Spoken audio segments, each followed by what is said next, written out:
Everybody, welcome to the Home Service Pro podcast. Today we have with us Josh Krager, and he is with Copper Canyon Inspections. He's a dedicated property inspector with a passion for helping his clients, making informed client decisions about their properties. He's committed to an ongoing education, providing a thorough, reliable inspection with the latest technology. Josh, welcome to the show. Great to have you. Thank you, sir. It's awesome to be here. Yeah. So tell us, Josh, how long have you been in business? What areas do you service? Give us the skinny on your business. Yeah, thanks. Been in for about a year and a half. I started at the top of 23 when the real estate market got kind of crazy. It was probably not the best time to jump in for home inspections, but I just felt like that was the time for me and, for my business, if you will. So I jumped in head first, if you will. It was a decision that was driven out of one, probably not getting the best home inspection experience that I had over a few properties. I kind of chalked them up, and but with the last home that I purchased, and actually the one I'm talking to you from right now, unfortunately, it was the straw that broke the camel's back. So that really drove me to figure more out. I've always been a DIY kind of guy. I was in the service previous as a mechanic in aircraft mechanic. So, Sure. And when I retired, I decided I wanted to kind of position myself, not necessarily at airplanes, but using the same skills. Sure. So inspection and that unfortunate home inspection event drove inborn Copper Canyon Inspections. So I'm interested to know what are you doing different? You've had bad experiences from a customer standpoint. You dove in using that knowledge. What are you doing differently today for your clients that sets you guys apart? Yeah, so a lot of things I think, but at the top of it is customer service. I felt that when I was treated to an inspection, it was usually based on referral, and it may not have been in my best interest. And I know that now through experience. But a lot of people, they buy maybe once or twice, and they don't really get to have that experience more over and realize, hey, maybe I should have did my own due diligence and, looked out and for a different company or a different inspector. For me, it was, I'm sorry, can we get back to what was the original Yeah, question? I'm just curious. I lost my train of thought. Yeah, no, not a problem at all. Curious to know, what are you guys doing differently, based on the experience that you had, that it was, take a huge, there we go. Yeah, huge leap of faith, I think, to move from, to have, it must have been a pretty incredible experience in a bad way to say, hey, I'm gonna make this a career move because I see such a huge opportunity to do this so much better. Exactly. And that's it. And like I said, at the top of the list was customer service. And then the other part is I felt that there was a huge gap between the use of technology and who was out in the field and actually using it and what they were using it for.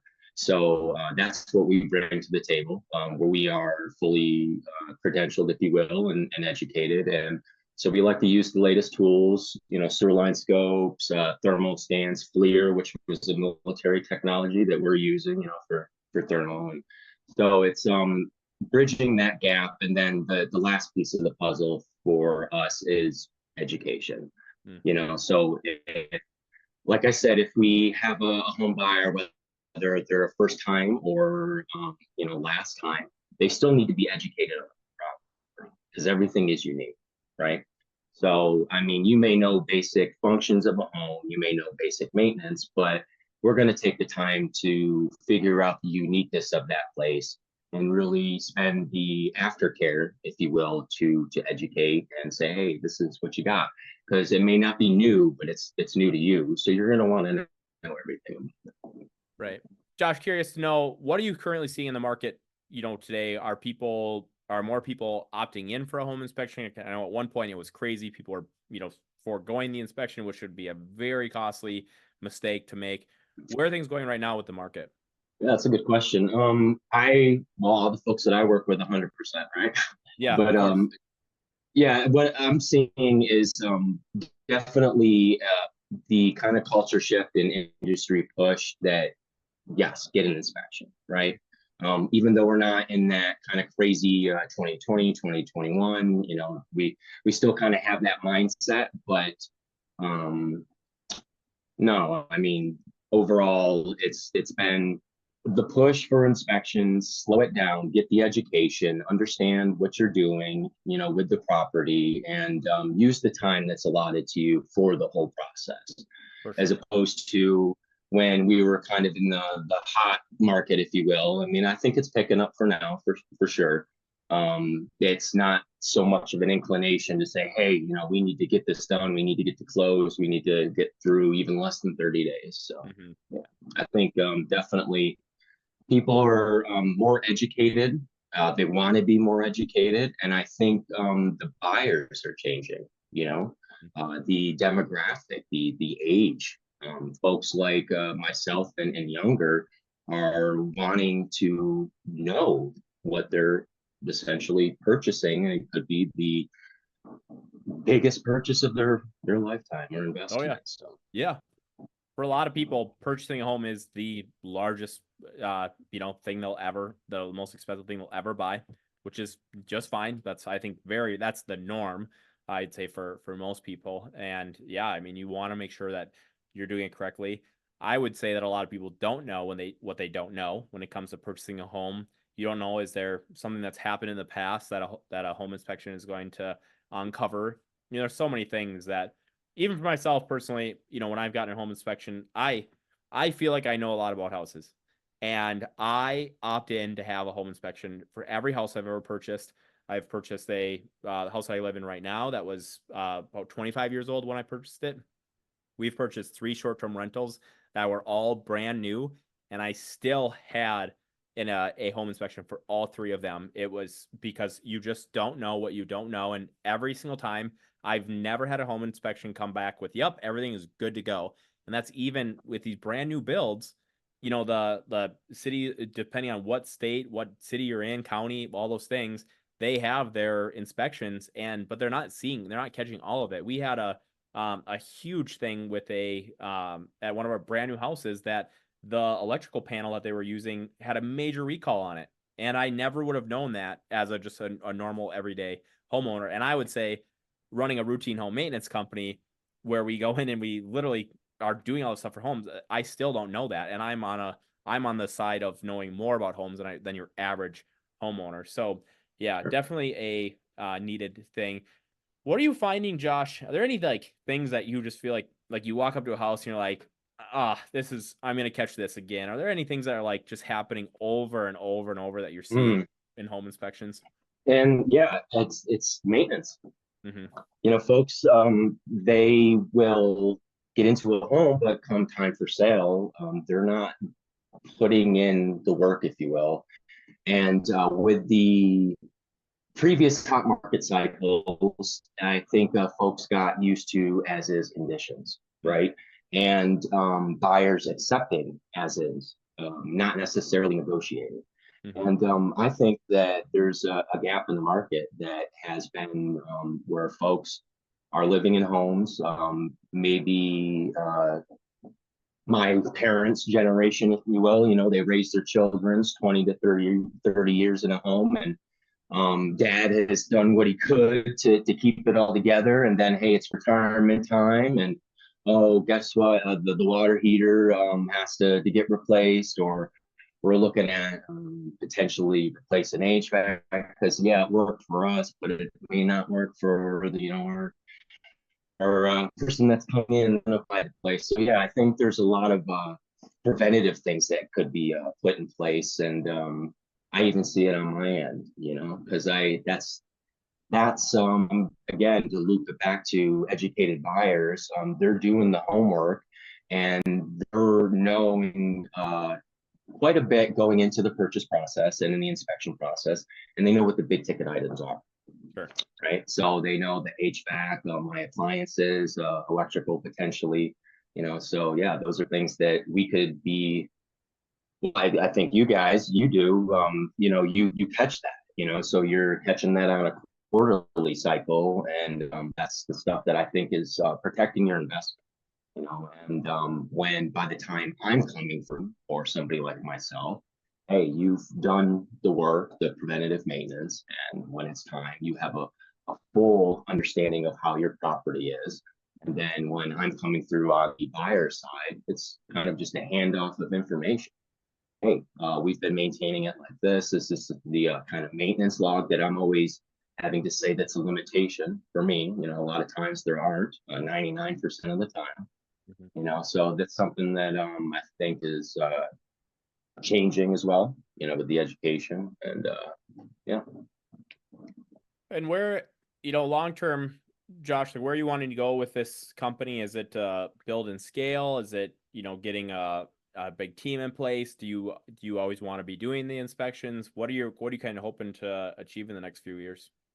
Yeah, so for me, it's just seeing what happens, right? I'm going to go with the flow. I hope that the business speaks for itself. I hope that the quality of what I put out, but also what Copper Canyon stands for, the integrity bringing back to the real estate process. And then if it grows from there, then I guess I'm along for a ride. But if it stays a one-man shop and I have a son, or I have two kids, son and daughter, and so if they decide, hey, they want to get into dad's business, that's an opening for them. But if they don't, hey, at the end of the day, it gives me much comfort knowing that the place that I looked at, using the skills that was honed over time and service, that protects the family. Right. So Josh, I'm curious to know what are you doing to build your business? Are you focusing more on referral relationships? Are you going like an SEO route? Are you doing paid advertising? Like there's so many different ways today to grow your business. What are some things that you found are working really well? Speaking for everyone in the home service industry, it's just an ever-changing, media nonstop. So what's working well for you today when clients are calling and wanting to hire you? How are they hearing about you? for me, I'm in kind of an isolated micro market, right? I'm right outside of Sedona, Arizona. I'm about an hour north of the big Phoenix metro market. So it's booming, and I can kind of spread myself out. But I feel like the company should speak for itself, and I'm basing it off of referral and then letting it grow organically. But not to say that I'm not actively engaged, right? It's the way I look at building a company is, you got a big wheel, you got a bunch of spokes that support the wheel. So, I use a little bit of SEO. I'm kind of educated in the background for that. We use just general staying in touch, constant contact with previous agents and folks that I'd worked with. Sure. And then beyond that, I'm not too big on social media. Actually, I'm not on social media at all, except for personal stuff. But I feel like that there is a usefulness in that, and if we decide to go down that avenue, I will. But yeah, that's really what the full support of the business is right now. Sure. Have you implemented anything in your business that you feel has been like very impactful or instrumental in helping you get from where you were to where you're at now? Like any technologies or systems and processes? Harking it back to just good old meeting and greeting people. Yep. That's Yep. what works for where I'm at. Yep. And I even think in bigger areas, it can be just as effective. Mm-hmm. And there's something to be said when you shake a person's hands and you look them in the eyes, and they get a good feel of what you're willing to offer, and I think there's a good exchange there. We got kind of I appreciate like this, podcasts and virtual stuff, but I think in business, that's something that we need to get back to, and that's kind of my thing. Yeah, for sure. Yeah. And then again, I back that up with the advantage of technology, the availability, and being well versed. Mm-hmm.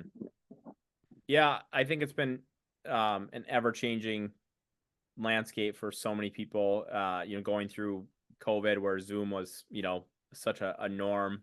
But similar to you, Josh, I think, I enjoy the old school sit down, let's have a cup of coffee in the morning, whatever it is, right? And just have a good conversation. Yeah, I always say gets if you out to, can. yeah, shaking hands, kissing babies and doing your part out there to get your name going. And what I've found that seems to work really, really well for people, and you've hit on it quite a bit, is like the customer service is so important, but then getting it out there so that when people do hear about you, they're hearing about you from these potential referral partners, and um, using technology to help you grow your referral partner relationships as well has been very instrumental for our business. And yeah, it's just fun to see what, the way that different people are growing their businesses. And yeah, in different size markets, if you're not in a 3, 4, 5 million person area, your reputation it's so valuable. I mean, it has to be perfect. Otherwise, before you know it, like an entire realtor office, they just stop using you because you did a bad job, or you were short with a client or something, and it's like, that was half my business. So yeah, it seems like in a even smaller market, it's ever so important. So yeah, exactly. So that's awesome that's working out well for you. So so a lot of word of mouth, a lot of customer service. Josh, do you have any recommendations? Like if someone was looking at getting into the home inspection industry, like, what are some things that they could do that you wish you knew on day one? I'm going to give a shout out to my accrediting agency, Internachi. I mean, Internachi, however you want to pronounce it, but it's the International Association for Certified Home Inspectors. Yep. They paved the route for me, and for a lot of folks. It makes it almost too easy. Of course, there's hurdles and there's certifications, but I think prior to really learning about them and being guided, it was a crapshoot to kind of figure out what to do, right? Right. So, and even the old school guys, it was, hey, you knew somebody, you apprenticed for a while, or you were, in construction, the trades, and it was just an easy, adaptation to go over. But yeah, that was the way to go, because not only was it the fundamentals in education, they are there for business, right? Networking, business, build you up. They really want to see you succeed. And you can be as involved as you want or as minimal as you want. But that's just been a huge benefit for my business. So I'd say that without them, it wouldn't be as easy to get into home inspection and really get good fundamental education that is accredited across the country. Yeah, I've also heard, I'm not even a home inspector at like that practicing home inspector, I should say. I did become a home inspector, so I knew what I was doing in houses, but I've never inspected a house for pay, so I don't think I can quite say that I am a home inspector. But I have heard incredible things about Internachi, or Nachi, or however we want to, whatever the correct way to pronounce it is. But I've heard incredible things from so many people. So yeah, kudos to those guys. Awesome. Well, Josh, as we wrap up here, what's the best way if people want to get a hold of you, if they want to hire you for a home inspection, how do they find you? Copper Canyon Homes. Awesome. It's that easy. And you can find me there. Google me. So we're available 5 days a week, 8:30 to 5, or if you need any kind of special consultation, if you will, always available. So. Awesome. Well, that is Josh Krager with Copper Canyon Homes. Josh, thanks for being on the show today. Thanks, man.